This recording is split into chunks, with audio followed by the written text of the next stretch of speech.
Boa noite. Eu vou apresentar novamente alguns slides que nós já vimos nas últimas duas aulas. Eu dou boas-vindas a vocês, espero que estejam todos bem. Esses slides dão continuidade às duas aulas que nós já tivemos presenciais. Mais materiais serão postados no Moodle e tarefas também. Nós vimos um pouco de história da filosofia e principalmente questões da filosofia da mente dentro da história da filosofia. E nós vimos o quão difícil é esse assunto que é tão caro à psicologia, que é a mente humana. Tratar dela é extremamente difícil.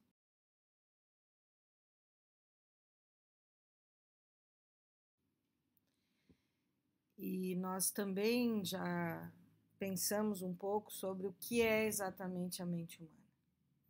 E vimos que na filosofia da mente, que iniciou com os gregos antigos, existem pelo menos três possibilidades de pensar a mente humana. Uma é a dualista, e aí nós temos vários tipos de dualismo, de substância, dualismo de propriedades. Nós temos os monismos, entre eles o mais conhecido é o monismo materialista. Seria nesse slide a terceira possibilidade. E nós temos posições intermediárias que têm teor emergentista, ou seja, a mente seria uma espécie de organização do corpo.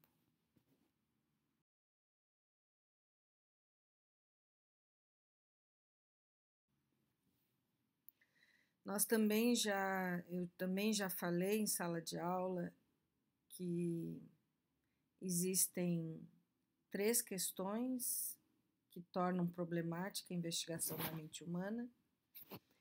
Uma é a questão da falta de capacidade de investigar diretamente a mente humana.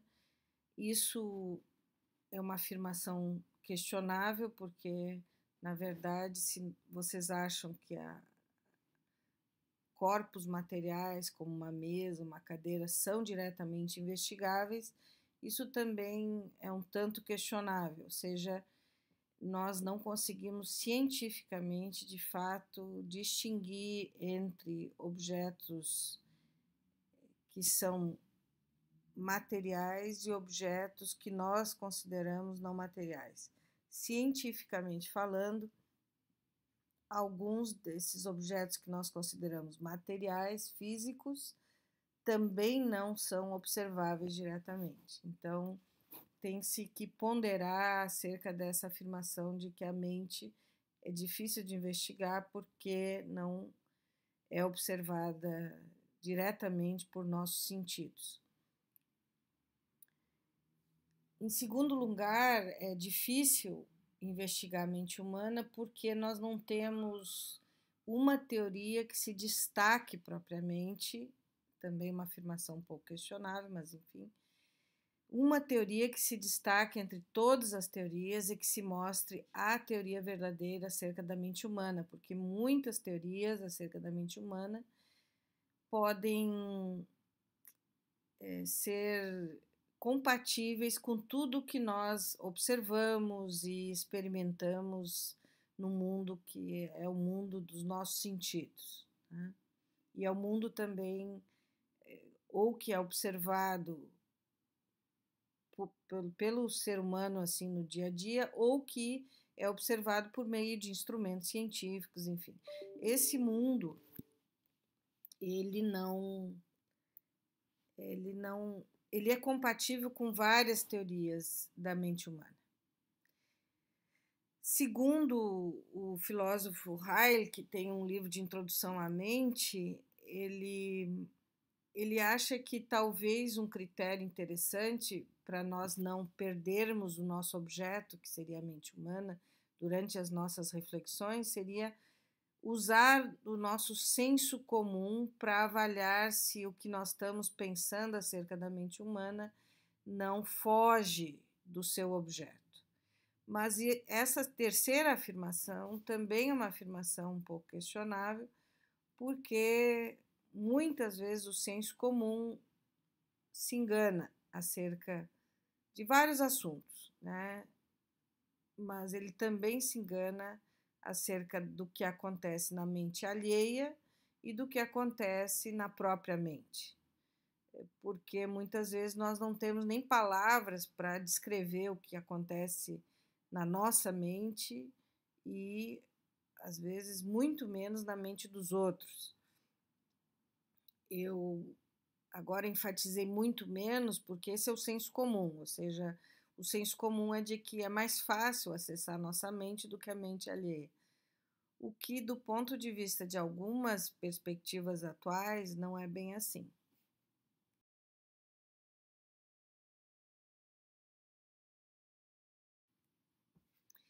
Nós também já começamos a pensar o dualismo cartesiano, que seria a primeira posição dualista, assim, a mais famosa dentro das discussões atuais, né? Eu também comentei que existe a posição platônica, existe a posição aristotélica da Grécia Antiga, mas a referência atual para as discussões de filosofia da mente é o dualismo cartesiano. E Descartes é um filósofo já moderno, ele é considerado um dos fundadores da filosofia moderna, e ele acreditava na possibilidade de mentes ou espíritos terem uma existência à parte do corpo, né? E ele prova isso nas suas meditações cartesianas, né? Ou meditações sobre a filosofia primeira, né? E nessas meditações ele tem a famosa frase penso, logo existo, né? E ele, por meio de um tipo de ceticismo metodológico que mostra aparentemente, racionalmente, que nós podemos pensar sem o corpo, sem supor a existência do corpo, né? Mas nós nunca podemos não acreditar que estamos pensando, porque quando nós refletimos sobre o nosso pensamento, nós já estamos pensando. Quando ele faz isso, Descartes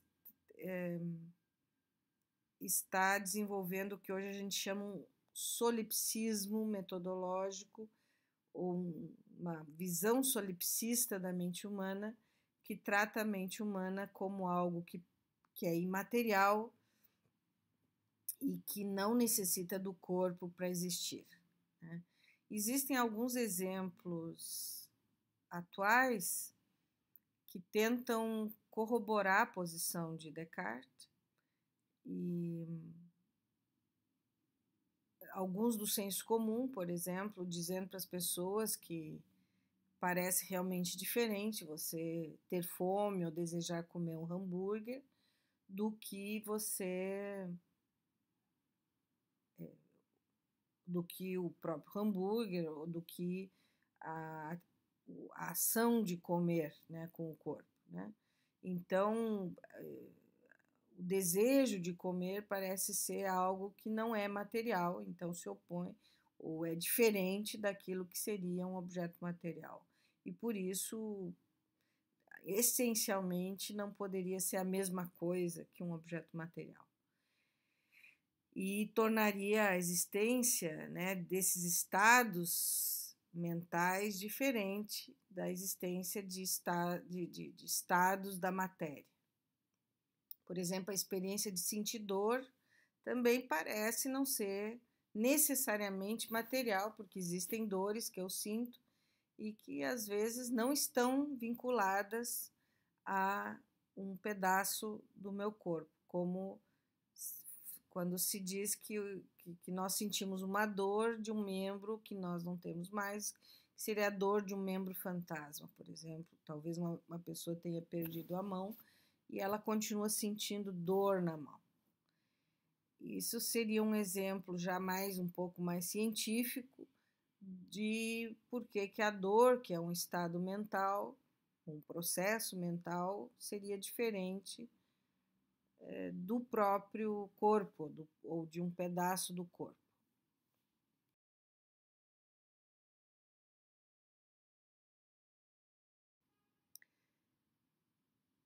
Então, o Descartes ele baseia o seu dualismo, né, mente-corpo, essa afirmação de que mente e corpo são duas substâncias diferentes, na afirmação de que ambas têm qualidades diferentes.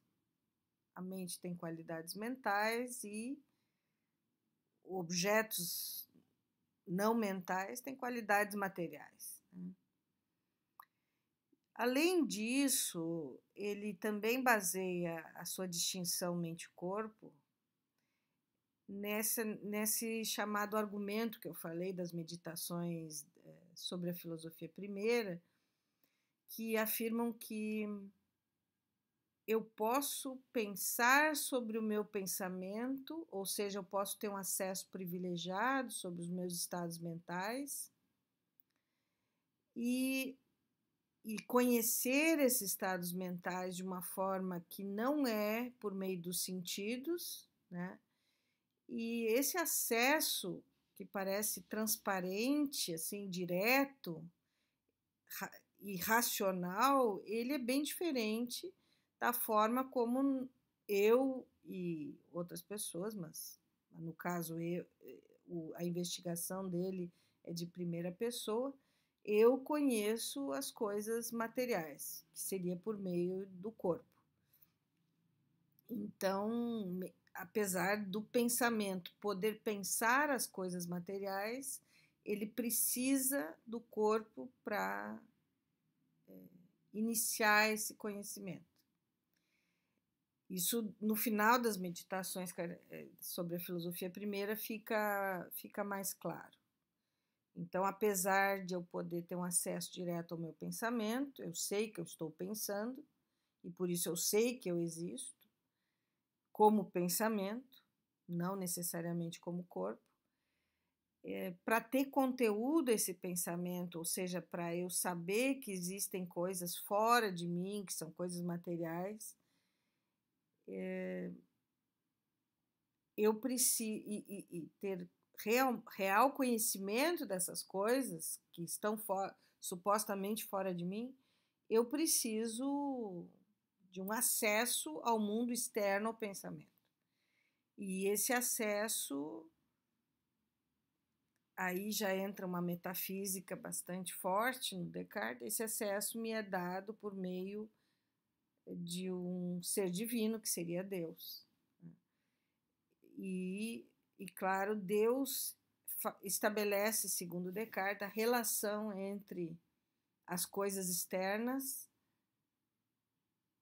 que são sentidas pelo corpo, que está entre as coisas materiais, e o pensamento, que seria algo imaterial, então que teria uma natureza diferente de tudo que é material, que incluiria o corpo.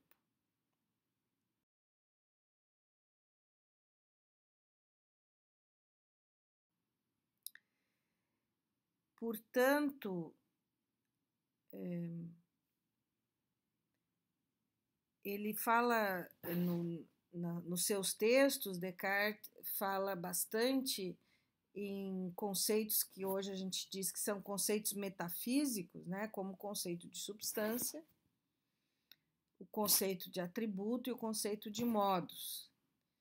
E nós relacionamos substância com a noção de essência, ou seja, a substância de alguma coisa é aquilo que é imprescindível para aquela coisa existir, né?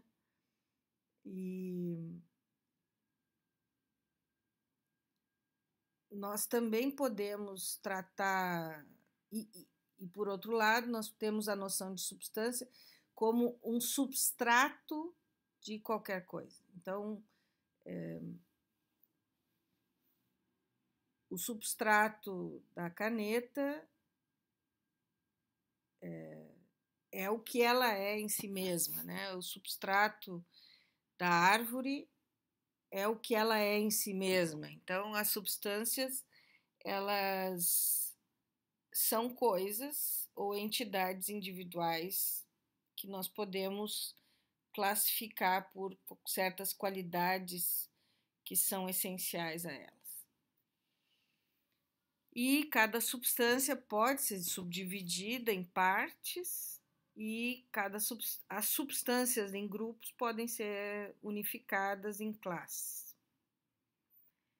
Além disso, existem eventos e entidades abstratas que também podem ser particulares, mas no caso, para Aristóteles, talvez não fossem substanciais, mas isso já seria uma questão mais de análise.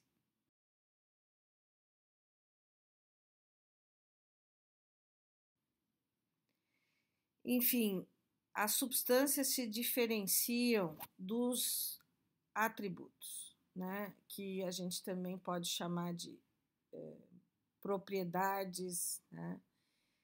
E propriedades, elas são algo que nós podemos atribuir às substâncias, né? Então, uma bola de bilhar pode ser vermelha, pode ter a propriedade de ser vermelha, né? O Descartes, ele fazia distinção entre atributo e modo. Uma substância possui apenas um atributo, mas esse atributo pode apresentar muitos modos. Substâncias materiais, então, teriam o atributo da extensão e a esfericidade da bola de bilhar seria um modo da extensão.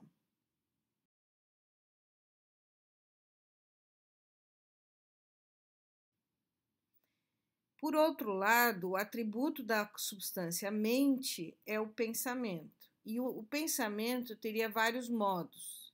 Por exemplo, o da sensação, da imagem, da emoção, da crença, do desejo. As substâncias materiais e mentais, embora completamente diferentes, teriam que interagir causalmente para você conseguir explicar a relação mente-corpo, você conseguir explicar o que é o ser humano, né? E Descartes, então, tem um problema que é mostrar como uma substância, como a mente, que tem atributos mentais, e quer dizer, o atributo mental do pensamento, que tem modos, né? Como é que isso se relaciona com a substância material que tem o atributo da extensão com os seus vários modos. Então, isso é um problema. E, na verdade, até hoje, o dualismo, qualquer que seja, mente e corpo, tem esse problema de explicar como que duas substâncias diferentes podem interagir. Como é que, por exemplo, o meu corpo responde aos meus planos e decisões e como é que o mundo afeta a minha mente por meio dos seus sentidos, por exemplo, dos olhos, dos ouvidos, do nariz e do tato. Então, quando hoje se fala, por exemplo, em psicossomático, enfim, nessas relações que nós sabemos que existem entre o que a gente chama de corpo e o que a gente chama de mente, e se nós usamos um vocabulário dualista, separando corpo de mente, nós temos um problema, que é o problema de explicar como que duas substâncias se relacionam. E por isso que muitas vezes o materialismo e o emergentismo são atraentes, porque eles não caem nesse mesmo problema de uma forma tão radical.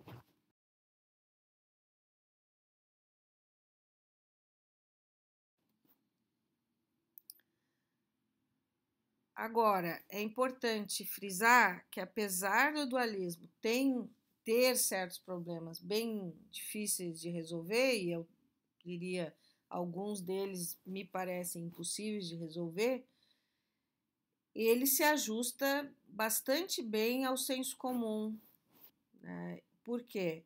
Inclusive, a nossa linguagem comum se ajusta muito bem ao dualismo cartesiano. Nós falamos cotidianamente da mente e do corpo como duas substâncias separadas que interagem. Só que, obviamente, que isso cria problemas, bastante problemas, muitos problemas, inclusive científicos, né, de como explicar essa interação.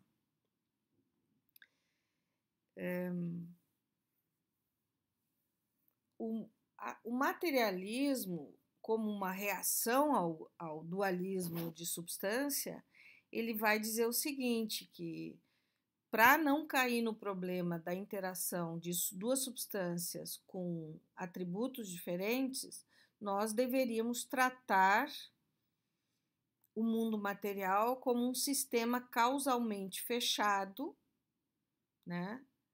E não considerar que a mente é algo externo a esse sistema fechado, né? Porque se nós considerarmos a mente algo externa às relações causais do mundo físico ou material, enfim, aquele mundo que a ciência empírica trata, nós excluímos a mente das nossas explicações científicas. Então, o materialismo é uma reação justamente a essa dificuldade quase intransponível, eu diria intransponível, de explicar a relação mente-corpo de uma forma científica.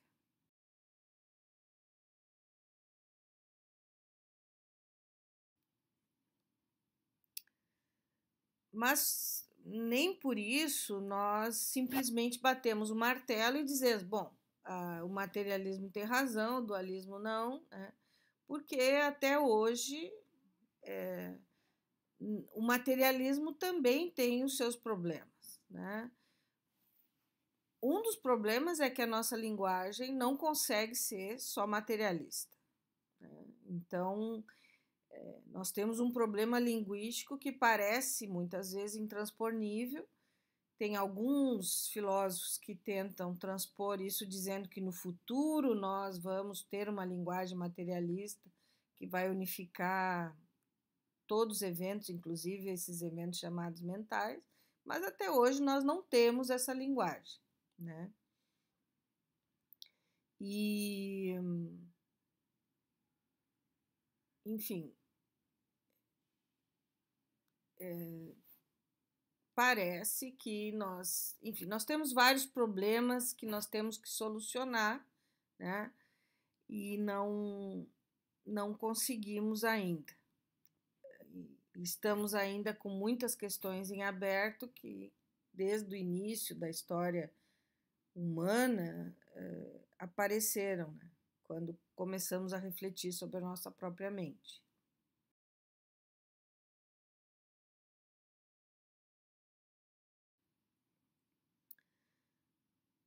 Agora, saindo um pouco do dualismo ou tentando modificar o dualismo, nós poderíamos tentar algumas soluções ainda intermediárias entre o dualismo mais forte, cartesiano, dualismo de substância, e outros tipos de dualismo.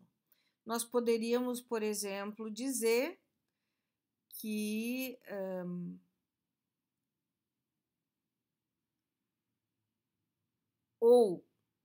né, que as leis materiais, as leis da ciência, da ciência natural, as leis do mundo material governam tudo, inclusive a mente, né?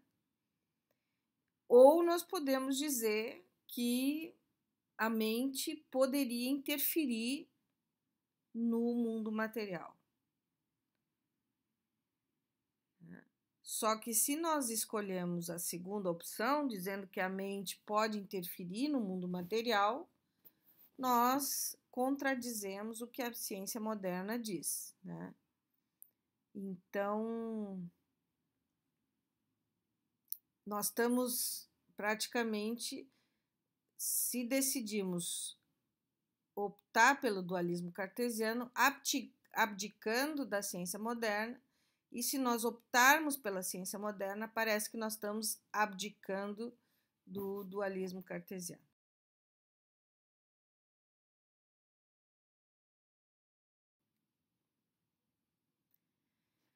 Em relação à questão da transparência dos nossos estados mentais, me parece que essa é uma questão das mais interessantes, inclusive para a psicologia atual, porque quando Descartes, nas meditações da filosofia primeira, diz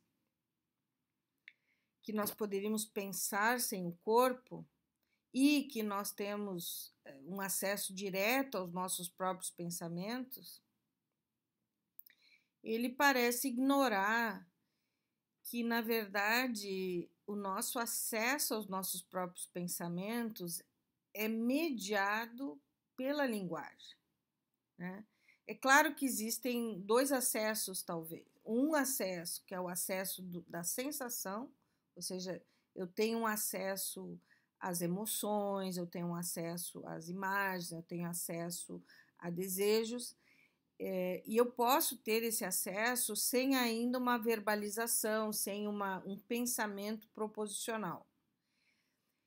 E esse acesso não proposicional aos próprios pensamentos talvez fosse algo mais direto.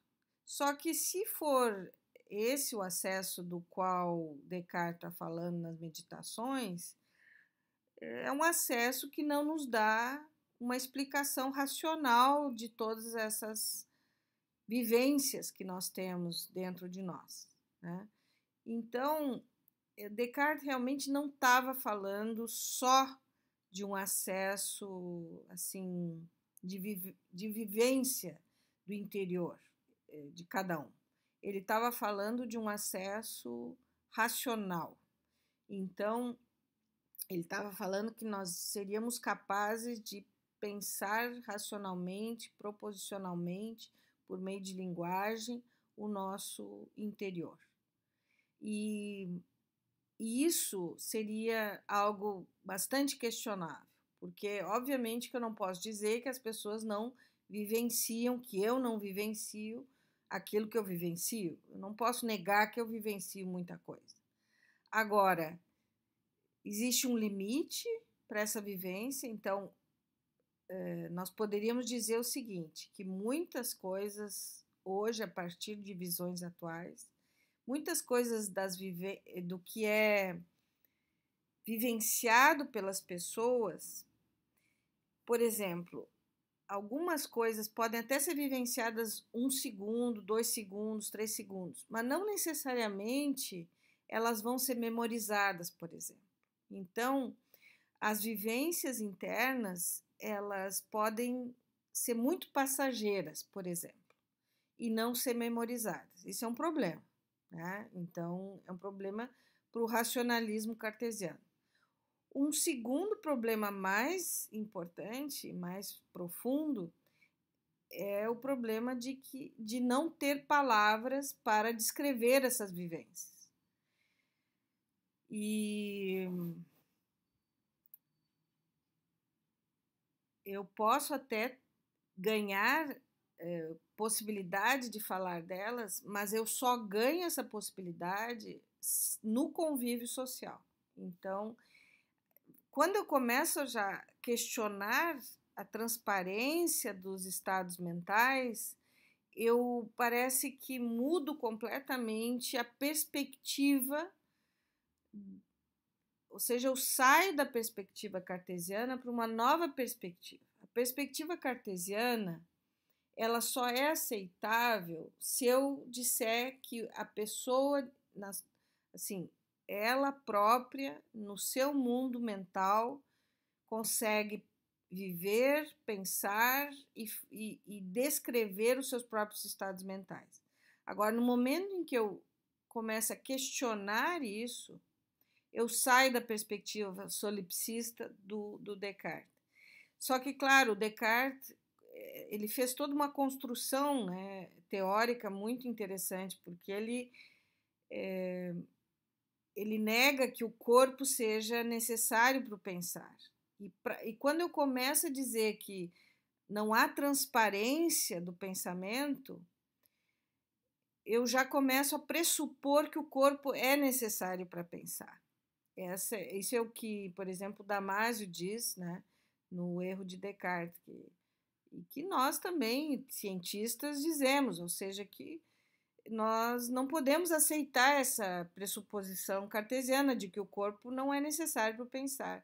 E dado que o corpo não é necessário de fato para pensar, nós começamos a mostrar, né, por um lado, que o corpo falha em memorizar, por exemplo, nós não conseguimos memorizar tudo.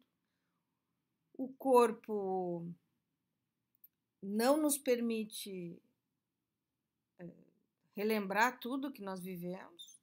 E, além disso, é só por meio da relação desse corpo com o seu meio, com a sua sociedade, com outras pessoas e com uma comunidade linguística que ele vai começar a conseguir descrever as suas vivências internas, né?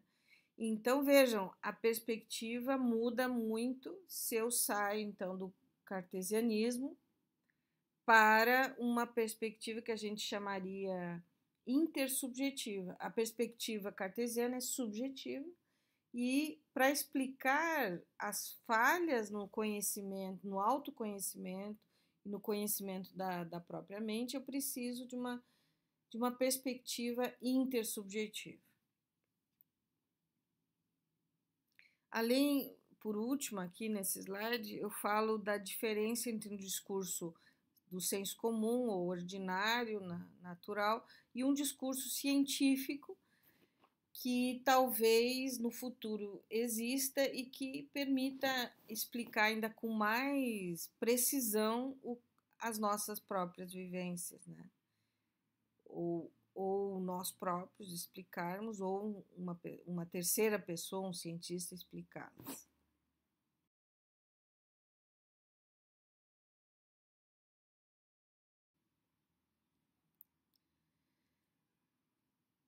Aqui eu apenas coloco, isso aqui nós não vamos trabalhar muito profundamente, mas ao longo da história da filosofia existiram algumas alternativas ao cartesianismo que ainda eram dualistas em algum sentido, né? Por exemplo, se falou durante algum tempo na filosofia moderna que talvez o mundo material e o mundo mental covariassem. Então, eles ocorressem de forma simultânea, né? E os eventos mentais, por exemplo, eu pensar sobre algo, sobre sentar, que no caso sentir dor, por exemplo, eu pensar sobre a dor, ele seria simultâneo, né, ao sentar sobre um objeto que me causasse dor, por exemplo, né? Então, isso impediria a necessidade de eu ter que explicar a causalidade entre evento mental e evento material. Ou também eu poderia, segundo o ocasionalismo, dizer que Deus é responsável pela covariância de eventos mentais e materiais, o que é algo, por exemplo, que eu encontro em Leibniz, uma ideia semelhante a essa de que Deus permite a covariância entre as ocorrências dos eventos mentais e dos materiais. Na monadologia, por exemplo, é algo desse tipo que ocorre.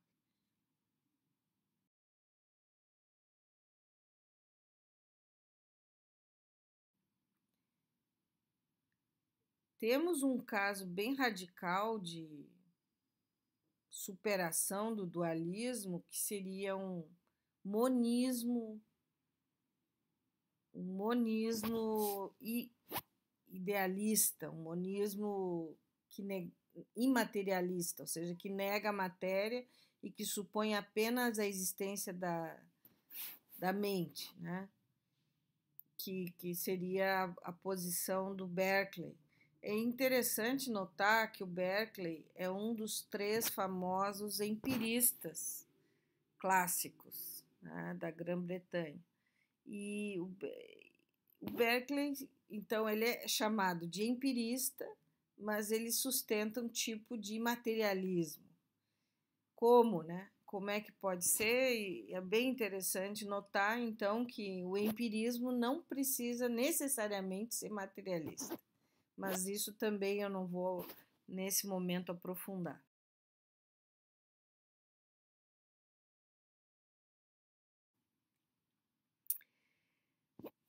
Agora, alternativas mais recentes ao dualismo e que já discordam um pouco mais do dualismo cartesiano, uma delas é o epifenomenismo ou epifenomenalismo, né? Que diz que os eventos mentais são epifenômenos derivados ou efeitos colaterais dos fenômenos materiais que por si mesmos não produzem efeitos de qualquer espécie. Então, o sistema nervoso, que causa alguém levantar-se quando sente dor por ter sentado, por exemplo, sobre um metal ou algo pontudo, não é a mente, né? E experiências conscientes são efeitos residuais dessa interação entre o corpo e outra matéria, outro objeto material. Então, o epifenomenismo ele tem a característica de ser ainda uma espécie de dualismo, porque ele sustenta que existem efeitos das relações materiais, ou seja, do corpo com outros objetos, que não são propriamente materiais, mas, simultaneamente, ele não é um dualismo cartesiano, porque esses efeitos residuais não conseguem mais, não agem sobre a matéria.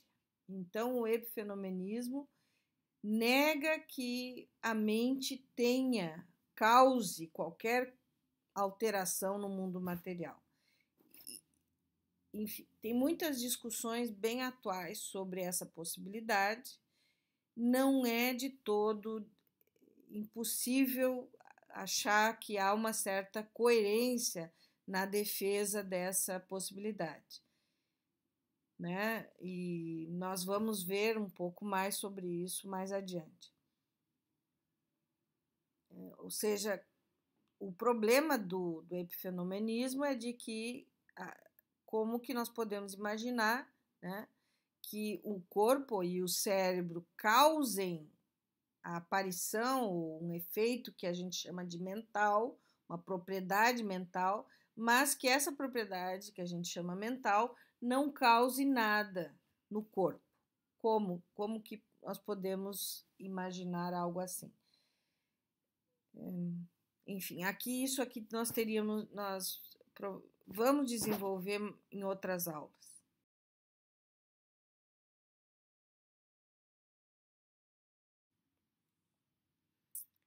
Aqui eu tenho uma lista, né, dos problemas que surgem com o epifenomenismo, né? É a mente um mero epifenômeno? Poderia ser um mero epifenômeno? Como é que não há uma dupla causação, ou seja, do corpo, ao cérebro, em direção à mente e da mente em direção ao corpo? Existe ou não essa dupla causação, né? Se nós negarmos, nós caímos no epifenomenismo. Mas se nós afirmarmos que existe dupla causação, nós caímos num tipo de dualismo. E, por último, será que os eventos do dito universo não material, né, é apenas uma ilusão nossa? Será que nós nos iludimos, achamos que há algo mais além de meros eventos cerebrais ou neuronais? Será, ou seja, que esse fenômeno emergente é apenas uma ilusão nossa? Então, são questões que nascem dessa posição epifenomenalista, né? E as discussões sobre isso continuam, são muitas e bem recentes.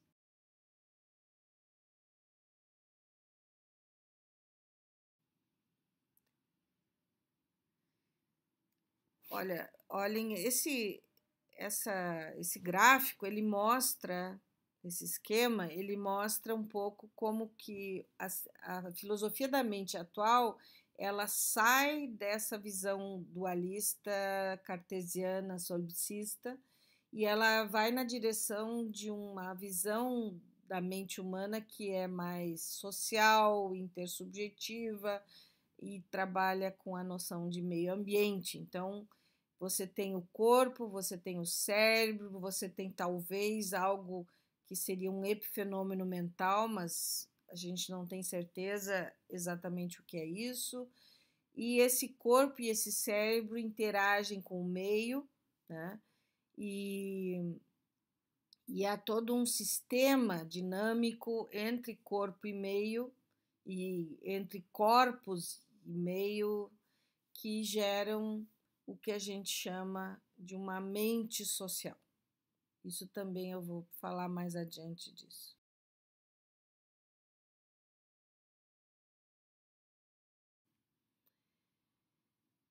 Ainda tem outras alternativas ao dualismo cartesiano, que seria nós defendermos um tipo de dualismo um dualismo não cartesiano, que às vezes é chamado de monismo substancial somado a um dualismo de propriedades. O que seria isso? Seria dizer que só existe um mundo, né? Só existe um mundo,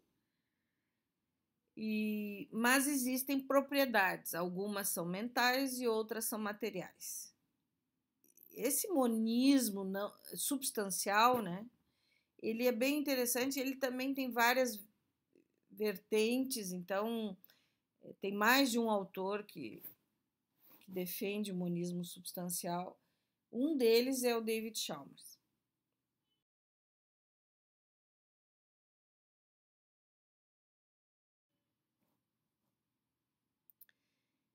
E por último, nós podemos ter como alternativa ao dualismo cartesiano simplesmente a negação do dualismo cartesiano, que seria dizer que não há nada que seja mental, que só existe matéria, né? São os materialismos, né?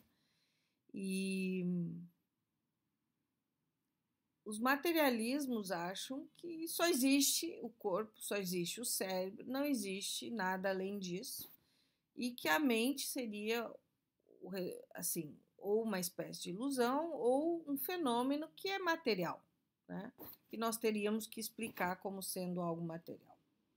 E que apenas a linguagem é que parece torná-lo algo diferente do material. E nós teríamos um materialismo comportamentalista ou behaviorista, né, que afirma que as afirmações respeitantes aos estados mentais podem ser traduzidas para declarações sobre comportamento ou disposições de comportamento. E uma segunda opção seria, não são as únicas opções, mas uma segunda opção seria a teoria da identidade psicofísica, da primeira metade do século XX, que afirma que os acontecimentos mentais são processos cerebrais. E os teóricos da identidade dizem que as propriedades mentais são idênticas às propriedades materiais ou físicas.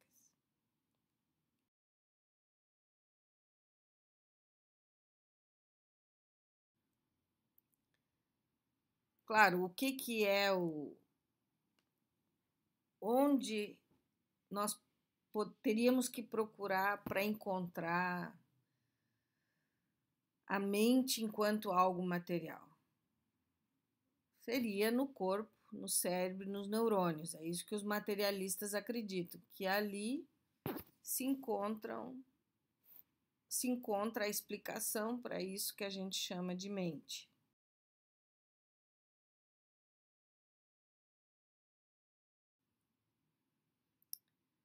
Então, mas nós poderíamos ainda achar algo que não é assim um materialismo típico, que seria o funcionalismo. O funcionalismo é interessante, porque o funcionalismo ele é uma espécie de materialismo, mas ele consegue explicar a mente como um processo dentro da matéria. O funcionalismo é uma posição bastante difundida hoje e ele tem origem também na nossa capacidade de construção de computadores. O funcionalismo se inspira nessa diferença entre hardware e software que nós fazemos em relação a computadores para explicar como que a mente funciona. A mente, ela computaria, ela realizaria operações de tipos particulares e como se fosse um computador. Então, nós poderíamos dizer que existem processos computacionais mentais que se realizam em substâncias diferentes. Por exemplo, eles poderiam se realizar ou na mente humana biológica viva ou num computador. Né? O funcionalismo, então, é visto como uma outra alternativa, ou seja, ele não é propriamente um dualismo, ele também não é um materialismo num sentido mais forte da palavra, mas ele explica como que a mente é material, assim no sentido, ela está instanciada na matéria, mas ela é um processo da matéria, ela não é exatamente a matéria.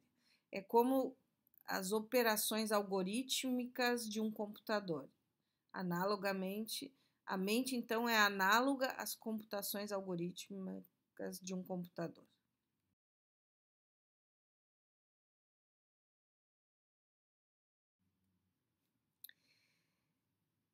Então, voltando ao materialismo, que poderia ser um materialismo de identidade ou um materialismo funcionalista, nós teríamos que pensar por que as pessoas defendem o materialismo. Né? Lá em Descartes, Descartes justifica o dualismo por meio de um raciocínio, de uma argumentação, e tentando provar racionalmente que é possível que a mente exista sem o corpo. Agora, como que os materialistas provam a sua posição?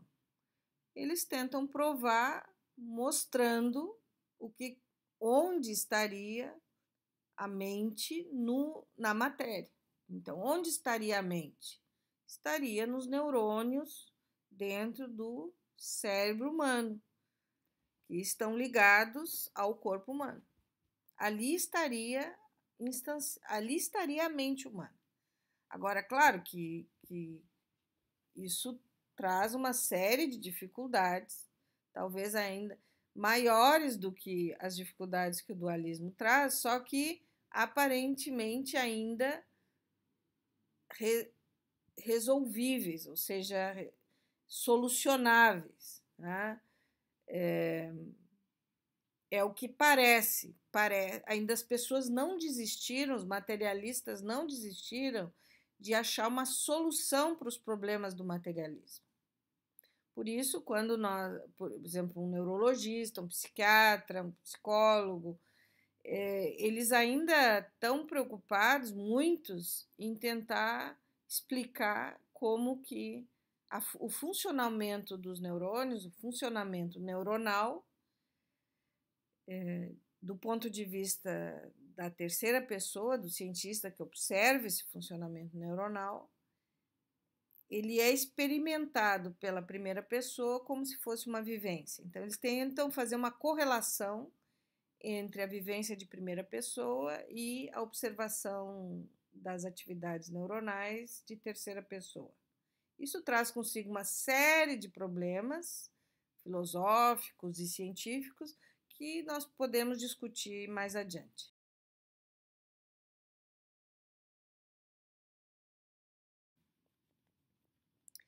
Então, o que o materialista tem que supor? Ele tem que supor que há um tipo de informação que flui pelos neurônios e que é experimentada pelas pessoas como vários tipos de eventos, processos que a gente chama mentais.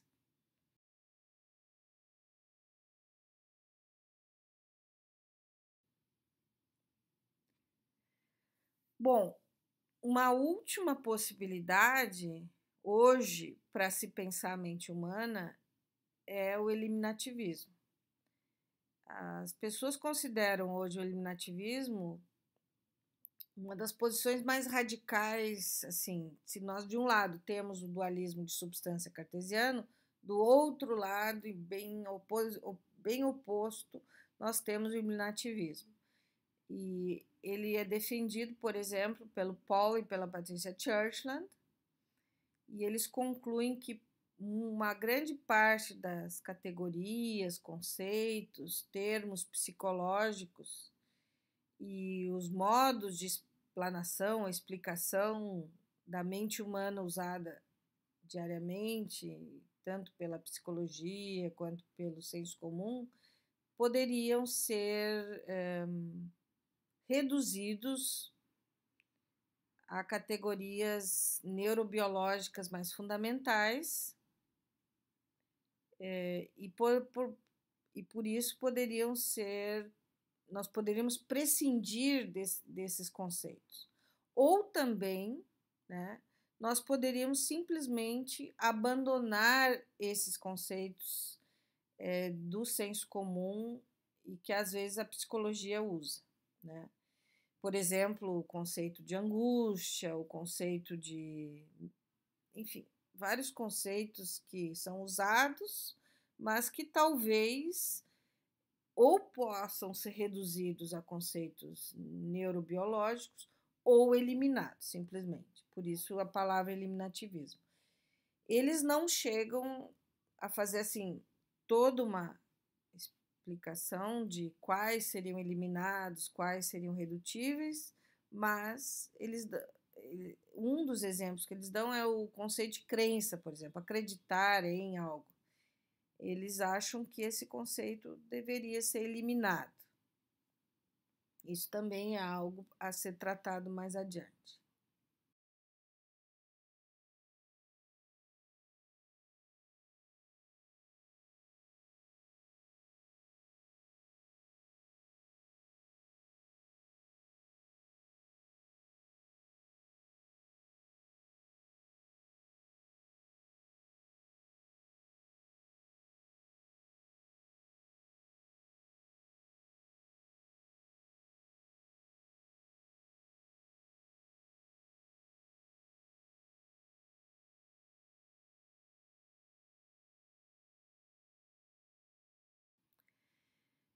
Terminando essa apresentação inicial, essa introdução, que, enfim, já corresponde a uma discussão um pouco mais avançada do que as duas primeiras aulas que nós tivemos, eu apenas mostro um caminho que depois nós vamos pensar um pouco mais por meio dos textos do Maturana, né, de como hoje nós deveríamos tratar essas questões da filosofia da mente, tá?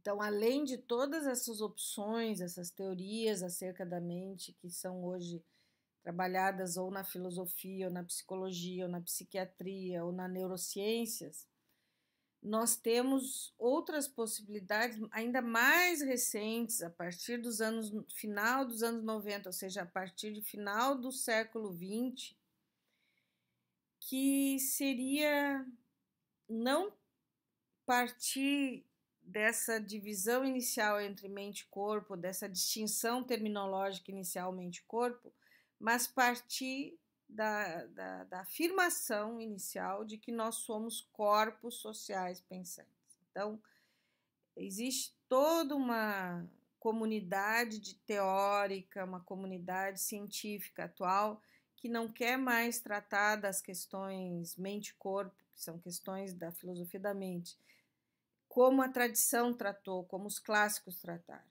mas tratar o ser humano como principalmente um corpo em movimento, um corpo em relação com outros corpos, corpos que são capazes de atividades mentais, de pensamento, de emoções, de sensações, e a partir disso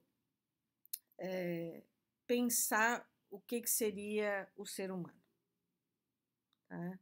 Então, quando nós trabalharmos mais os textos do Maturana e do Varela, ou do Varela, que escreveu com Thompson e Roche sobre a mente corporificada, nós vamos pensar sobre essa possibilidade de pensar o ser humano primeiro como um corpo e não primeiro como algo que seria uma junção de corpo e mente. Era isso. Então, obrigada pela atenção. Vocês podem colocar perguntas no Moodle. Eu vou colocar lá a possibilidade para a gente discutir, conversar em fóruns, em chats, e assim nós vamos avançando. Muito obrigada. Eu vou só acrescentar